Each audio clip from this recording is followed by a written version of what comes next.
अब्बू और अम्मी तो अच्छा, रोमांटिक कपल थे ना, अम्मी अब्बू है ना, और एक बेटी भी एक रोमांटिक आ गई। तो वो जो 4 भाई थे उनका क्या बना? वो 4 भाइयों को मैंने बहुत तंग किया उन लोगों के अंदर जो पेशेंस, क्योंकि भाई कैसे होते हैं ना कि इधर नहीं जाना, उधर नहीं जाना, मैं वहां नहीं खड़े होना। हाँ, मैं अगर पर्दे भी खोल रही हूँ तो मैं ऐसे खोलती थी। तो मेरे भाई कहते थे, हेरा हम ऐसे एरिया में रहते हैं, तुम ना जरा चादर लेके नीचे उतरा।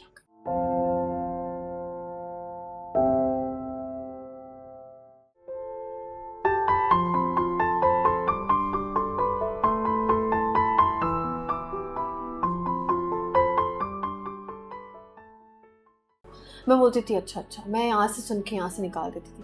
कॉलेज का टाइम ख़त्म होता था, मेरा भाई एक सामने खड़ा होता था, कॉलेज से मैं निकली हूँ और तलहा मुझे पिक करने आ गया।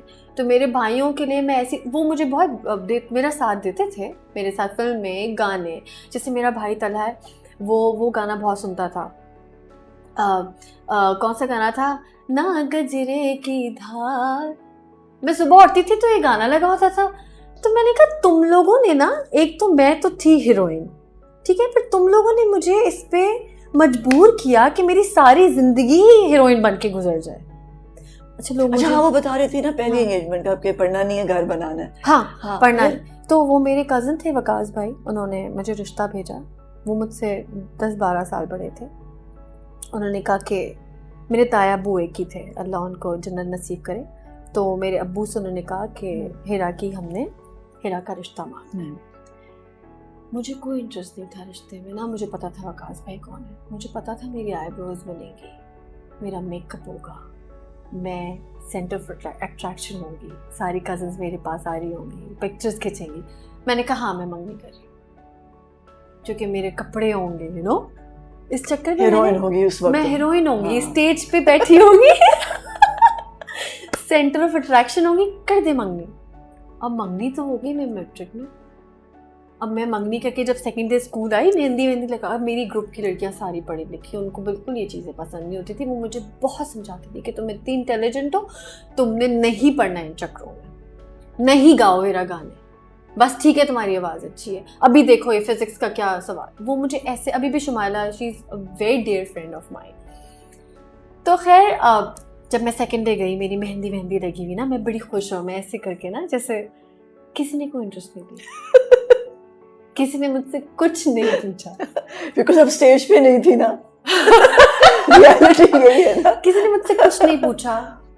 मैंने कहा मंगनी मेरी हुई है, मैं इतनी एक्साइटेड हूँ, कोई मुझसे, क्योंकि वो पढ़ी लिखी थी, लड़कियों की मैट्रिक में सोच नहीं होती है, आजकल के ज़माने में नहीं होती है कि वो शादी करें या।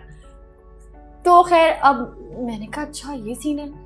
मेरी टीचर, इतनी जल्दी मंगनी करने की क्या मिस फरीद, क्यों हिरा इतनी जल्दी एंगेजमेंट कर दी, ये तुम्हारा ख़ानदान बैकवर्ड है क्या, तुम्हारी अम्मी अबू बैकवर्ड है? मैंने कहा नहीं, मेरे अम्मी अबू तो बिल्कुल नहीं है ऐसे।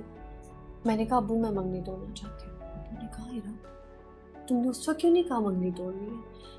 मैंने कहा पता नहीं, मेरा एक ही भाई है हिरा, मेरा एक ही भाई है, मैं कैसे बोल दूँ उसको, मुझे लगा तुम खुश हो। मैंने कहा नहीं मैं खुश नहीं।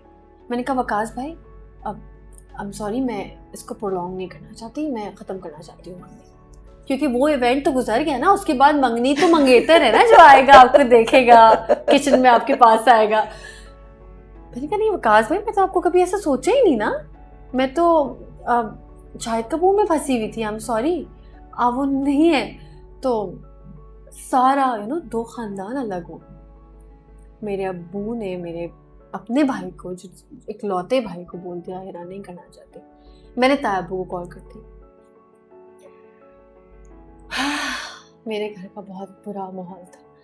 मेरे ताया अब्बू ने मेरे अब्बू से बातचीत बंद कर दी, काफ़ी क्लैश आ गए बीच में, काफ़ी मसले आ गए।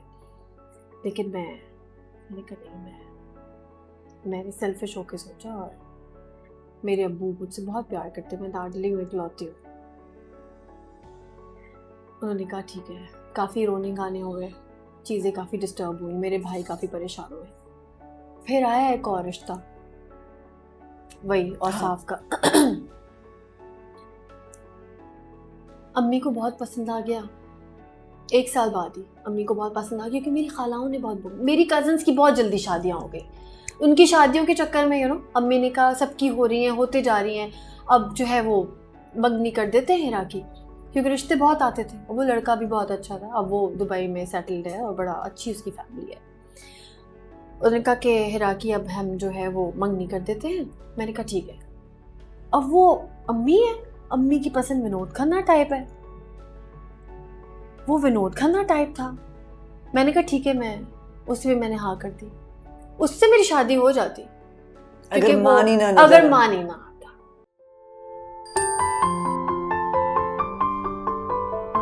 मैं बैंक से आके सेकंड डे सो रही हूँ, अम्मी कह रही उठो।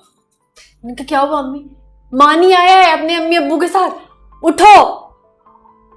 मैंने कहा क्या? मानी है, मैं इधर टकराऊं उधर टकराऊं। मैंने कहा क्या? मैं बाथरूम भागी, मैंने कपड़े चेंज किए, अब्बू कमरे में आए कि साकिब शेख की तो मैं बहुत इज्जत करता हूँ, मुझे पता नहीं था मानी साकिब का बेटा है। अगर साकिब अंकल मानी के अब्बू नहीं होते तो पता नहीं क्या वावेला होता है, क्योंकि he is a very decent man, अल्लाह उनको जन्नत नसीब करे। मेरे ससुर वर्ल्ड बेस्ट आदमी है, मेरे अब्बू से भी ज़्यादा मैं उनको तरजीह देती हूँ। फिर जब वो दूसरी मंगनी भी मैंने, जब मानी आ गया, अच्छा हाँ वो स्टोरी रह गई। अभी नहीं, वही तो उसको बताया कि भाई मैं तो मानी से मिल रही हूँ। नहीं, हाँ जब तब बताया जब मानी ने खत्म कर दिया, कट आउट कर दिया, तब मैंने बताया। मैंने कहा शायद मुझे लगता था मानी शादी कर लेगा, लेकिन मानी ने नहीं की। फिर अचानक एक दिन मानी का फोन आया, कहाँ हो? मैं बैंक में। आज भी मुझे वो नंबर याद है, वो नंबर मुझे बिलबोर्ड्स पे भी कहीं दिखता था ना, नहीं आप जा रहे होते, टू लेट लिखा होता है, 20077331 2000। आज भी मुझे वो नंबर। मैंने कहा माय गॉड, मानी का नंबर आ रहा है मेरे फ़ोन में। मैंने कहा हाँ। मैं बैंक में बैठी हुई ना, शाम में 6 बजे बाकी चीज़ें करी थी, अब्बू अंदर थे, अब्बू ने कहा था मैं ले जाऊँ। मैंने कहा, कह रहा है वो तुम्हें लगता है तुम्हें शौक है टीवी का ना, तो मेरे पास एक चीज़ है, तुम उसमें एक्ट करोगी? मैंने कहा नहीं, मैं बात नहीं कर सकती फ़ोन पर। दोबारा आया, मैंने 4 महीने तुम्हें याद किया, मैं तुमसे शादी करना चाहता हूँ। मैंने कहा तुम फिर झूठ बोल रहे। मैंने बहुत मुश्किल से अपना मसला सेटल डाउन किया, बहुत घर में मसले हुए हैं, प्लीज़। उसने कहा नहीं, अपना एड्रेस दो। मैंने भी एड्रेस भेज दिया किसी दिन में। मैं बैंक से आके सेकंड डे सो रही हूँ, अम्मी कह रही उठो। मैंने कहा क्या हुआ अम्मी? मानी आया है अपने अम्मी अब्बू के साथ, उठो। मैंने कहा क्या? मानी है, मैं इधर टकराऊं उधर टकराऊं। मैंने कहा क्या? मैं बाथरूम भागी, मैंने कपड़े चेंज किए, अब्बू कमरे में आए कि साकिब शेख की तो मैं बहुत इज्जत करता हूँ, मुझे पता नहीं था मानी साकिब का बेटा है। अगर साकिब अंकल मानी के अब्बू नहीं होते तो पता नहीं क्या वावेला होता है, क्योंकि he is a very decent man, अल्लाह उनको जन्नत नसीब करे। मेरे ससुर वर्ल्ड बेस्ट आदमी है, मेरे अब्बू से भी ज़्यादा मैं उनको तरजीह देती हूँ। खैर, मैं ऐसे शिवर करी, मैंने जल्दी जल्दी कपड़े पहने, पता नहीं कौन सा जोड़ा, बुरे नहीं, आप एक प्लान होता है कि जब मानी का रिश्ता आएगा तो मैं ये पहनूंगी, और मैंने कुछ भी और पहन लिया, सारा वो प्लान धरा। फिर हमारी मंगनी हो गई, फिर कोई म्यूजिक भी नहीं बजा दिमाग में, कुछ भी नहीं बजा, सो के मैं उठी, आंखें मेरी ऐसी हुई भी, अम्मी ने ऐसे ऐसे उठाया। अच्छा फिर क्या हुआ? फिर ये हुआ कि औसाफ, मैंने औसाफ को कॉल की, मैंने कहा औसाफ मैं शादी कर रही हूँ, मानी का रिश्ता हो गया। उसने कहा ठीक है, be happy and stay happy, तुम रियल लाइफ हीरोइन हो, खुश रहो। बस इस तरह मेरी मानी की शादी हो गई। और जिस दिन शादी का दिन था उस दिन तक मैं लड़ रही थी मानी से, क्योंकि मुझे यकीन नहीं हो रहा था मुझसे शादी कर लेगा, क्योंकि जिस दिन इसने मुझे छोड़ के गया था 4 महीने के लिए, वो धचका मेरे साथ था, वो शौक मैं भूली नहीं थी। तो शादी की रात को फिर मुझे यकीन आया कि हाँ यार शादी हो गई। जब मानी आया था और औसाफ किसे मंगनी हुई थी, घर में क्या था?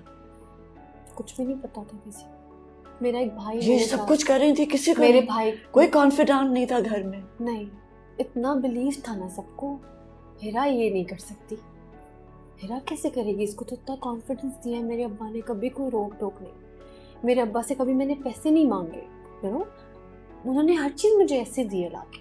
और मैं टॉम बॉयज भी थी थोड़ी, और भाइयों के साथ लड़ाई झगड़ा, रेसलिंग वेसलिंग, कोई नहीं। इस एंगल में ना चीट करने वाली मेरी शख्सियत है भी नहीं। आंखों में आंसू क्यों आए अभी? वो बस शादी का, मानी का। क्यों है इतना प्यार? क्या चीज अच्छा लगता? क्या बात है इसमें जो इतना प्यार करती हो कि आंखों में आंसू आ गए उसका सोच के? मेरे अब्बू से मुझे बहुत प्यार है, बहुत ही प्यारे इंसान है, और हमेशा मेरी हर चीज़ पे ताली बजाने वाले। और जब पूरा ख़ानदान कहता था कि पता नहीं इस लड़की का क्या होगा, शादी होगी तो पता लगेगा, मियाँ होगा तो पता लगेगा, बहुत अपने आप में लेकिन अब्बू वाहिद थे, कहते थे नहीं तुम्हें जो दिल चाहता है कर। मुझे हाथ पकड़ के शॉपिंग कराना, पैसे इतने होते भी नहीं होते थे, और मुझे हर चीज़ कर देना, मेरी हर चीज़ पूरी कर देना। तो मानी बिल्कुल ऐसे ही है। मैं इस्तांबुल में थी, मानी और मैं, और मानी मेरा हाथ पकड़े कभी इस शॉप पे जा रहे, कभी इस शॉप पे जा रहे, कभी इस शॉप पे। मैंने कहा कि ये तो मेरा अब्बू मुझे मिल गया। एक लड़की की ख्वाहिश होती है कि उसका हस्बैंड ऐसा हो कि जैसे वो उसको बाप की कमी ना फील हो। तो मुझे इसलिए इससे इतना प्यार है कि इसने मुझे हीरा मानी बना दिया। कैसा लगा था जब बेबी आया था, जब पहली दफा पता चला था कि तुम माँ बनने जा रही हो? हाँ, शादी के 2 हफ्ते बाद प्रेग्नेंट हो गई थी। हमने बैंकॉक जाना था और मुझे इतनी सिवियर प्रेगनेंसी थी, सिवियर वॉमिट्स थी और मेरी तबीयत इतनी ख़राब थी कि वो हमारा सारा टूर कैंसिल हो गया। टिकट्स रह गए वैसी के वैसी, और मैं एडमिट हो गई। मैं बड़ी पतली दुबली सी, बड़ी रोना शुरू हो गई थी कि तो बहुत जल्दी है, अभी तो मैंने मानी को एंजॉय करना था, मानी के लिए मानी से शादी की थी, उसकी चीज़ें करना, उसके लिए कुकिंग करना, उसके लिए हर चीज़ करना। फिर मैं प्रेग्नेंट हो गई, फिर मुझे वॉमिट्स हुई, फिर वो बहुत मेस था। फिर मानी ने मेरी तब भी बड़ी केयर की, लेकिन पहले बच्चे में बहुत लाउबाली होता है मियाँ, उसको इतना पता नहीं होता। वो भी छोटा था, आई वाज 19 जब मेरी शादी हुई है, और मानी शायद 24-25 साल का था जब उसकी मेरी शादी हुई है।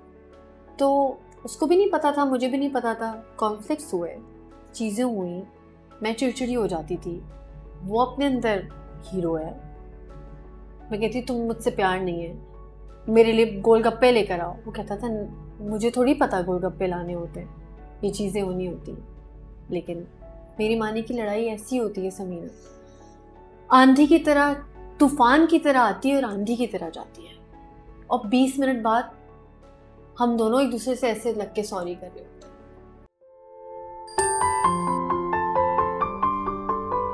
मैंने उसको बिठाया, मैंने उसको अपने हाथ से खाना खिलाया। वो बहुत नींद में था, आई डोंट नो उसको कोई ड्रग्स दिया हुआ था या क्या, मुझे नहीं पता। तो अनवाइंड कैसे करती है? तो बड़ा ज़रूरी है हाँ? कि अपने कैरेक्टर्स को सेट पे छोड़ आओ, अदरवाइज बच्चे बहुत असरअंदाज होते हैं। छोड़ा ही ना। फिर कैसे सीखा ये कि मानी, उसने कहा हेरा ये हाँ। काम है, इसको काम की तरह लो, काम करके तुम इसको सोचो मत ज़्यादा। नहीं, एक और भी चीज़ है समीना, मेरी ज़िंदगी में बहुत बड़ा चेंज आया है मेरे बच्चों के बाद, वरना आउच वाली बंदी थी मैं। हाँ। कि नहीं मुझे नाक में दर्द हो रहा है, एडमिट कराएं अब्बू। एडमिट हो गई ना, एक बंदी की नाक छिदी है, गलत छिदने पे एडमिट हो गई है साउथ सिटी में। ये हूँ मैं बेसिकली। लेकिन बच्चों के बाद मैं बदल गई हूँ। मैं अपनी फ्रेंड्स के साथ जेंडर्स में खाना खा रही थी, और मुझे शॉपिंग और मुझे ब्रांड्स, और मैं मीडिया में नहीं आप आते हैं, आप लड़कियों को देखते हैं, आप माहिरा को देखते हैं, she is one of my favourite actor. Mahira को देखते हैं, कहते यार माहिरा ने देखो ये वाली टी शर्ट पहनी है, मानी मुझे फलाना ना गुची से मैं जाऊँगी, मुझे भी ज़ारा पे मैं जा रही हूँ, मुझे ना ये कपड़े चाहिए, ये देखो करीना कपूर ने कितना अच्छा बैग। ऐसी हो गई थी मैं, जो मैं नहीं हूँ। अब जब मैं ऐसी हुई तो मैं दुनियावी हो गई, जब मैं दुनियावी हुई तो मुझे डिप्रेशन हो गया। डिप्रेशन क्या हो गया? इंस्टाग्राम में इसके इतने लाइक्स हैं, मेरे नहीं हैं, इंस्टाग्राम के फॉलोअर्स नहीं है, मेरा इंस्टाग्राम क्यों नहीं बना हुआ? मैं ऐसी हो गई थी, बिल्कुल क्रेजी। फिर मैं जेंडर्स गई, जेंडर्स मैंने अपनी फ्रेंड्स के साथ हमने डिनर किया। डिनर के बाद मैं काफ़ी 6-7 8,000 तो पता ही नहीं चलते ना आपको कहाँ गए। ये बात है कोई 2 साल पुरानी। मैं वापस आई तो मेरी गाड़ी के बिल्कुल बराबर में एक बच्चा छुप के सोया हुआ था। और जब आपके बच्चे सोते हैं तो उनका पिलो सर से हट जाए तो उनकी गर्दन ऐसे हो जाती है। तो उस बच्चे के सर से ईंट हट गई थी और वो उसका सर ऐसे हुआ था। तो मैं अपने बच्चों के लिए खाना पैक करा के फिश एंड चिप्स लेके गई थी और वो था इब्राहिम की उम्र का, 5 साल का। मैंने उसको उठाया, मैं सब भूल गई क्या है क्या नहीं है। वो मैंने उसको जैसे उठाया वो डर के भागा। वो जब भागा, आई डोंट नो किस चीज़ से वो डरा हुआ था, मुझे नहीं पता। मैंने उसको पकड़ा, मैंने कहा एक सेकंड मैं तुम्हें खाना खिलाती हूँ। मैंने उसको बिठाया, मैंने उसको अपने हाथ से खाना खिलाया। वो बहुत नींद में था। आई डोंट नो उसको कोई ड्रग्स दिया हुआ था या क्या, मुझे नहीं पता। Sorry, I am so sorry. मैं उसको खाना खिलाया। फिर उस दिन मैंने कहा यार हम कितने दुनियावी हो गए हैं। मुझे ब्रांड्स चाहिए, बच्चे सड़क पे सो रहे हैं, मैं इतना महंगा खाना खा के निकली हूँ। नहीं यार, मैं इसलिए साइकियाट्रिस्ट के पास जा रही हूँ शायद, क्योंकि मैंने अपना इनर मार दिया है। आई थिंक साइकियाट्रिस्ट के पास इंसान जब जाता है जब वो फेक हो जाता है और वो फेक दुनिया में अपने आप को एडजस्ट करने की कोशिश कर रहा होता है। बेसिकली मैं नहीं हूँ। तो मैंने कहा मैं वो करूँगी जो मुझे हील करेगा। वो टाइम था मेरी लाइफ से बहुत सारी चीज़ें कट डाउन होती गई। बड़े रेस्टोरेंट्स में खाना, मैंने कहा नहीं खाऊंगी मैं। कुछ चीज़ें अपने आप चेंज करते हैं ना, ब्रांड्स नहीं खरीदूंगी, शॉपिंग्स नहीं करनी मानी, चीज़ें ख़त्म करो। जिंदगी क्या है? जिंदगी क्या है? दूसरों की मानना। अब ये मेरी अम्मी देखेंगी ना जब ये शो, तो अब यकीन करेंगी कि हिरावा की ये जो बोल रही है ये है भी। किसी के मानने में, किसी को कुछ देखने में कितनी बड़ी खुशी है। मुझे नहीं पसंद वो लोग जो अपनी चीज़ें दूसरों पे थोपे, जैसा मैं हूँ वैसा करे, मेरी सुनो। शूट पे भी मैं डिस्टर्ब होती हूँ ऐसे लोगों की सराउंडिंग से। मैं नेगेटिव लोगों को कैच कर लेती हूँ। चाहे मेकअप आर्टिस्ट का असिस्टेंट भी नेगेटिव होगा ना थोड़ा बहुत, मैं उसकी वाइब ले लूँगी। मैं वाइब्स ले लेती हूँ नेगेटिव, और मैं सोचती हूँ लोगों के बारे में, बात करती हूँ बैठ के। अभी एक हीरोइन के एक सीरियल में मेरे साथ एक मसला हुआ थोड़ा बहुत। मैं उस लड़की को लेके बैठ गई। मैंने कहा मैं हीरोइन नहीं बनने आई हूँ। मैं तो वो एक शुरू से शौक नहीं था, वो मेरे मियाँ को लगा मेरे अंदर है और चीज़ें भी अच्छी ऑफर हो रही हैं तो इसलिए मैं कर रही हूँ। तुम हीरोइन हो, मेरे तो 2 बच्चे हैं। मैं तो बस अपना टाइम पास करने और अपनी एक अंदर की चीज़ मेरे मियाँ को लगता है वो नहीं निकलेगी तो मेरा कोई सेटिस्फाइड लाइफ में दूँ, तो मैं इसलिए एक्टिंग करती हूँ। हीरोइन तुम हो, परेशान नहीं हो मुझसे, रिलैक्स हो जाओ। मैं चाहती हूँ लोग रिलैक्स रहें, लोग मुझे लेके इनसिक्योर या मुझे लेके टेंशन में ना आए। मेरा कोई एम नहीं है। मुझे लक्स स्टाइल अवार्ड्स में इंटरेस्ट नहीं है। मेरे अंदर बस एक एक्टिंग है जो कि मुझे लगता है कि मैंने कैमरे को अभी नहीं देखा। मेरे दिमाग में कैमरा बहुत शुरू से है। कैमरे के आगे तो मैं खड़ी हूँ, तो कैमरे से मैं ना परेशान हो रही हूँ ना तुम मुझसे परेशान हो। रिलैक्स। मैं तो माँ हूँ, घर जाऊँगी, बच्चों के लिए पराठे बनाने, उनको सुलाना है, उनकी मैथ्स की तैयारी करनी है। मेरा किसी से कोई कंपटीशन नहीं, मेरे दिमाग में किसी से कोई कंपटीशन नहीं। हाँ, अगर बच्चे नहीं होते, शादी नहीं होती तो शायद मैं कुछ और होती। लेकिन अच्छा हुआ ना, शादी हुई, बच्चे हुए, फिर ये लाइफ मिली। वरना मैंने लोगों को पागल होते हुए देखा है। मुझे टेंशन होती है मुजम्मिल का आज फुटबॉल का मैच है, वो अच्छा खेल ले, बस मैक्स मेरी ये टेंशन है। और हाँ, चीज़ों को सीरियस लेती हूँ। अगर ये ड्रामा है, पूरा कैरेक्टर बनाती हूँ, सोचती हूँ कि अगर मैं इस सीन में हुई, सिनेरियो में हुई तो मैं क्या करूँगी। और किसी सीन में मुझे रोना होता है तो मुझे मुझे कोई हनी और इन चीज़ों की कभी कभी ज़रूरत भी नहीं पड़ती। मैं अपने बच्चों का सोचती हूँ, मेरे बगैर घर में रह रहे होंगे, अल्लाह पता नहीं गैलरी में खड़े हुए होंगे, कहाँ होंगे, पता नहीं इब्राहिम को भी प्यास लग रही होगी, वो पानी मांग रहा होगा लेकिन कुछ सुन नहीं रहा होगा, यू नो। मैं बड़ी टची और बड़ी डीप लड़की हूँ, तो मैं खुश नहीं रहूँगी, लेकिन छोटी छोटी बातों से खुश हो जाती हूँ। हाँ, छोटी छोटी बातों से खुश हो जाती हूँ। मौत क्या है, कभी सोचा है? डर लगता है मरने से? मौत से डर लगता है, जिंदगी पसंद है ना बहुत। 11 साल हो गए मेरी मानी की शादी को, पता ही नहीं चला।